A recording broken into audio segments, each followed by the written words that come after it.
दोस्तों, छठ पूजा का पर्व हिंदू धर्म में अत्यंत शुभ और मंगलकारी माना जाता है।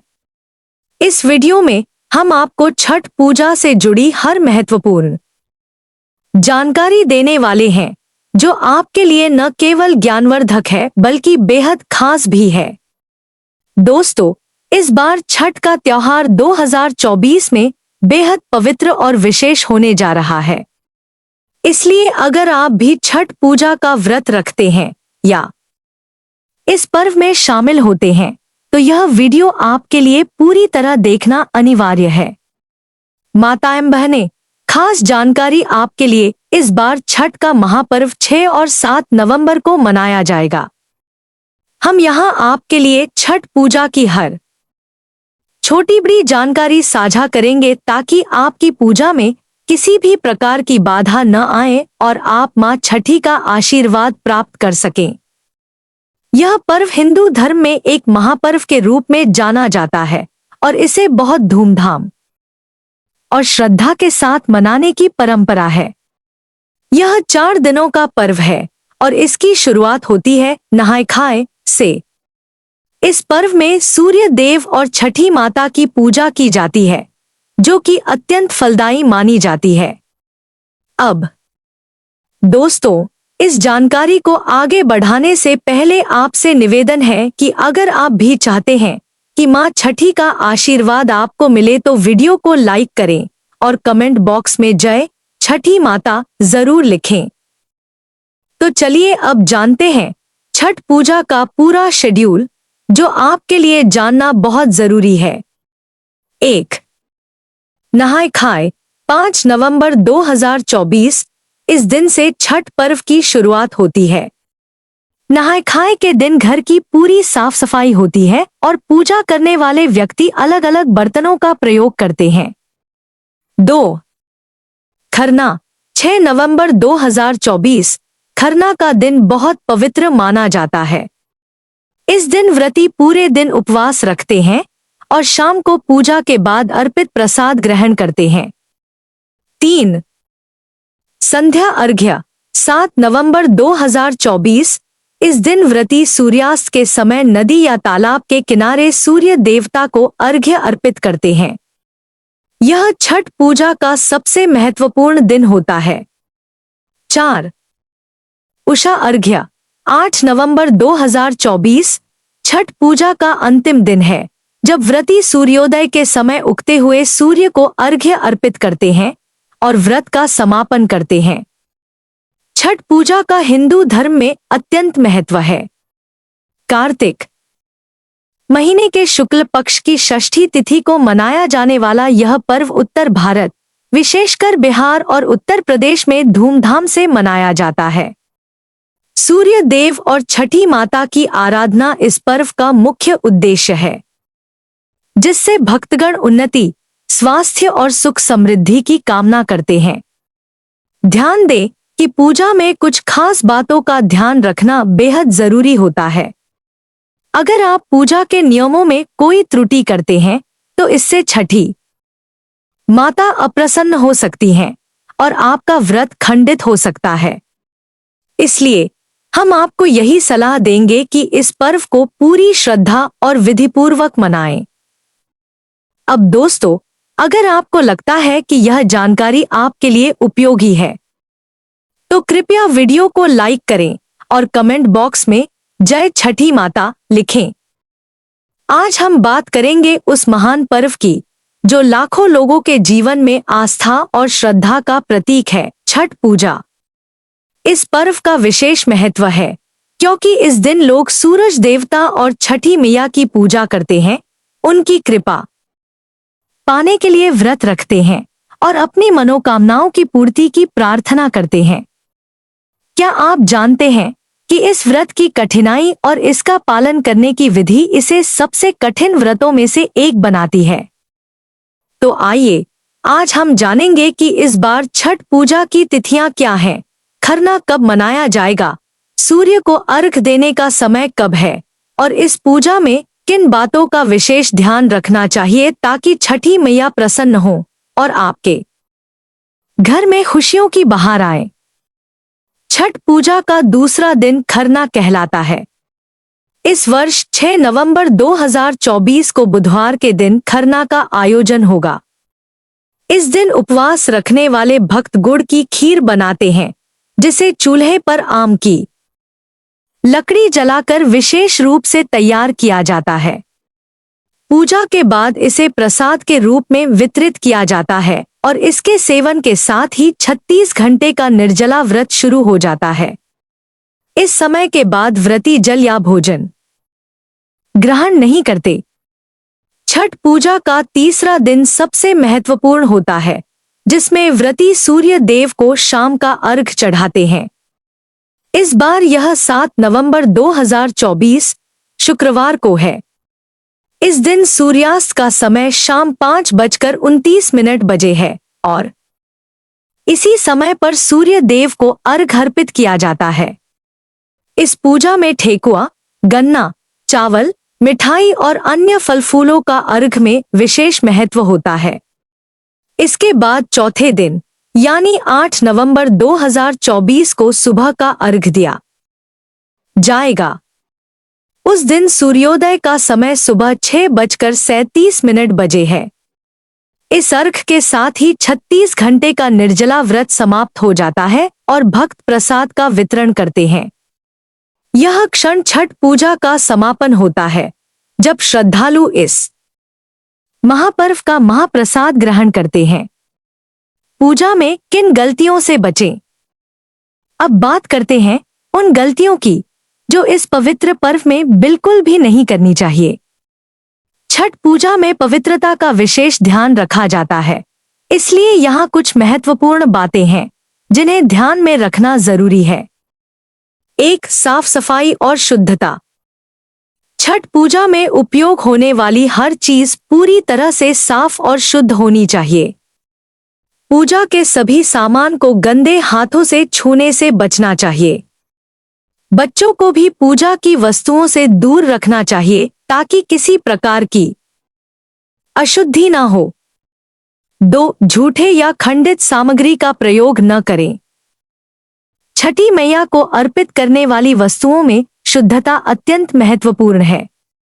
अगर पेड़ पर लगे किसी फल फूल को किसी पक्षी ने झूठा कर दिया है, तो उसे पूजा में अर्पित नहीं करना चाहिए। पूजा के लिए ताजे और शुद्ध फल फूल ही उपयोग करें। 3. छठ पूजा का प्रसाद। इस व्रत का प्रसाद केवल वही लोग बना सकते हैं जो व्रत रखते हैं, इसलिए प्रसाद में किसी और के हाथों का स्पर्श नहीं होना चाहिए। 4. तामसिक भोजन से परहेज। छठ पूजा के दिनों में व्रत रखने वालों और उनके परिजनों को प्याज, लहसुन जैसे तामसिक भोजन से बचना चाहिए। घर में केवल सात्विक भोजन ही बनाएं, जिससे पूजा की शुद्धता बनी रहे। छठ पूजा की मान्यता के अनुसार एक कथा में बताया गया है कि एक बार छठ पूजा के समय एक तोते ने पूजा के लिए रखे नारियल को झूठा कर दिया। इस पर नाराज होकर उसे बाण से मार दिया गया। लेकिन बाद में तोते की साथी ने छठी मैया से व्रत करके प्रार्थना की और तब मैया ने उस तोते को जीवन दान दिया। इस कथा में भी छठ पूजा के प्रसाद की शुद्धता और श्रद्धा के महत्व को दर्शाया गया है। छठ पूजा के दौरान विशेष नियमों का पालन किया जाता है, जिनका उद्देश्य व्रती को मानसिक और शारीरिक रूप से शुद्ध रखना होता है। इसे साधना का पर्व कहा जाता है और इसके नियम इस साधना को संपूर्ण और शुद्ध बनाते हैं। 1. लहसुन प्याज का निषेध। छठ पूजा में लहसुन और प्याज का सेवन वर्जित है, क्योंकि इन्हें तामसिक और राक्षसी भोजन माना गया है। इनका प्रयोग व्रत की शुद्धता को भंग कर सकता है।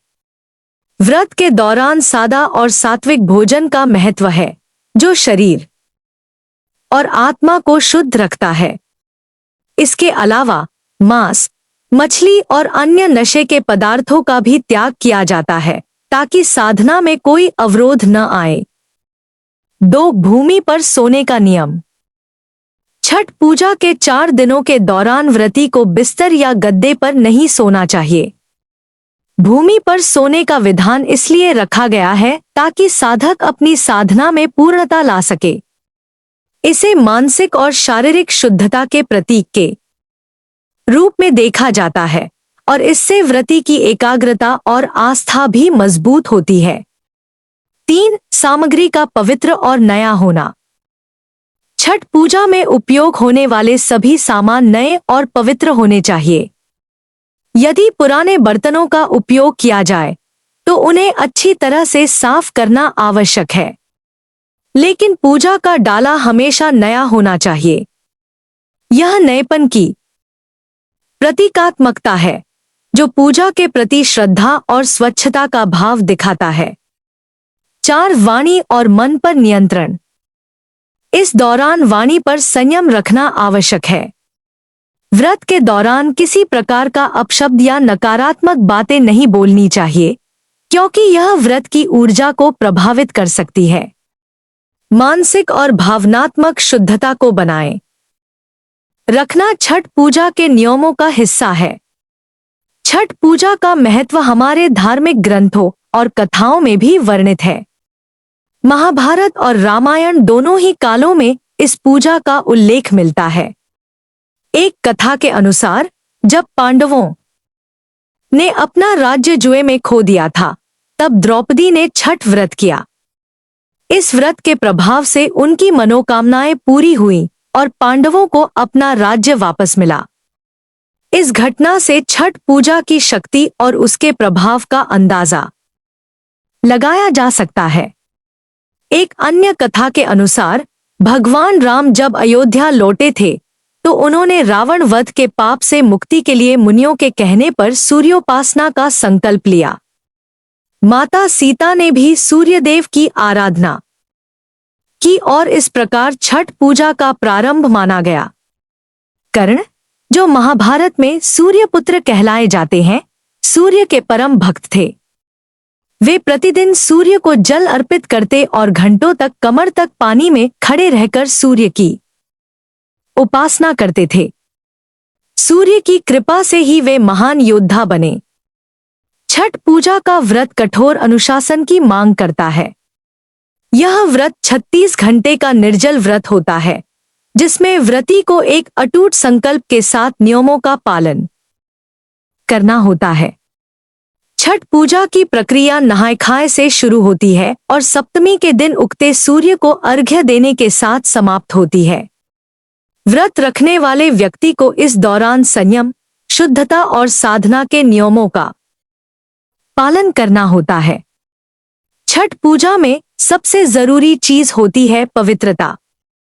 इस पूजा में कोई भी वस्तु गंदे या झूठे हाथों से नहीं छूनी चाहिए। मान्यता है कि पूजा की हर वस्तु को साफ सुथरे और पवित्र हाथों से छूना चाहिए ताकि पूजा की शुद्धता बनी रहे। यहाँ तक कि बच्चों को भी इन चीजों से दूर रखना चाहिए। यह पर्व पूरी तरह से श्रद्धा और अनुशासन पर आधारित है। छठ पूजा में मैया को चढ़ाने वाली कोई भी चीज खंडित या झूठी नहीं होनी चाहिए। मान्यता है कि अगर फल या फूल को पशु पक्षियों ने झूठा कर दिया है तो उसे पूजा में शामिल नहीं किया जाना चाहिए। पूजा में केवल उन्हीं चीजों का प्रयोग करना चाहिए जो पहले से निर्धारित हो। यह भी माना जाता है कि एक बार किसी चीज को चढ़ाने का संकल्प किया तो उसे हर साल चढ़ाना चाहिए। तामसिक भोजन से परहेज। 4 दिनों तक चलने वाले इस महापर्व में व्रत करने वाले और उनके परिजनों को तामसिक भोजन जैसे लहसुन प्याज से बचना चाहिए। इन चीजों को घर में भी नहीं रखना चाहिए, क्योंकि व्रत के दौरान सात्विकता बनाए रखना अत्यंत आवश्यक होता है। मांसाहार, धूम्रपान और किसी भी तरह के नशे से दूर रहना चाहिए ताकि इस व्रत की शुद्धता बरकरार रहे। सोने और उठने के नियम। छठ व्रत करने वालों को 4 दिनों तक भूमि पर सोने का नियम है। मान्यता है कि इससे साधना का प्रभाव बढ़ता है और व्रती को मानसिक और शारीरिक शांति प्राप्त होती है। इसे साधना का पर्व माना गया है, इसलिए व्रती को पूर्ण शुद्धता और अनुशासन का पालन करना चाहिए। छठ पूजा का महत्व महाभारत और रामायण काल से जुड़ा हुआ है। मान्यता है कि पांडवों के राज्य से वंचित होने पर द्रौपदी ने इस व्रत को किया था और उनकी मनोकामनाएं पूर्ण हुई। सूर्य पुत्र कर्ण भी सूर्य की आराधना करते थे और इस पूजा का प्रारंभ उन्होंने ही किया था। कहा जाता है कि सीता माता ने भी मुंगेर में सूर्य देव की उपासना की थी, जिससे छठ पर्व की परंपरा प्राचीन काल से आज तक चल रही है। सूर्य को अर्घ्य देने के नियम। सूर्य को अर्घ्य देने के लिए तांबे या पीतल के पात्र का ही प्रयोग करना चाहिए। इस व्रत का पारण तब होता है जब सप्तमी के दिन उगते सूर्य को अर्घ्य दिया जाता है। इस दिन व्रती किसी भी प्रकार का जल या भोजन ग्रहण नहीं करते जब तक कि सूर्य को अर्घ्य न दिया जाए। यह पूजा पूर्ण श्रद्धा और पवित्रता के साथ की जाती है। छठ पूजा की सबसे बड़ी विशेषता यह है कि इसमें सभी धर्म, जाति और वर्ग के लोग मिलकर पूजा करते हैं। यहाँ सभी लोग मिट्टी के चूल्हे पर प्रसाद बनाते हैं और एक ही प्रकार के बांस के सूप में अर्घ्य चढ़ाते हैं। यह पर्व सामाजिक एकता का प्रतीक बन गया है और इसे भारत के हर कोने में मनाया जाने लगा है। आपको यह वीडियो कैसी लगी कमेंट करके जरूर बताएं और अभी तक चैनल को सब्सक्राइब ना किया हो तो जरूर कर लें और इस वीडियो को हर एक माता बहन के साथ शेयर करें, जिससे कि वह भी इस वीडियो से लाभ उठा सके। वीडियो देखने के लिए धन्यवाद।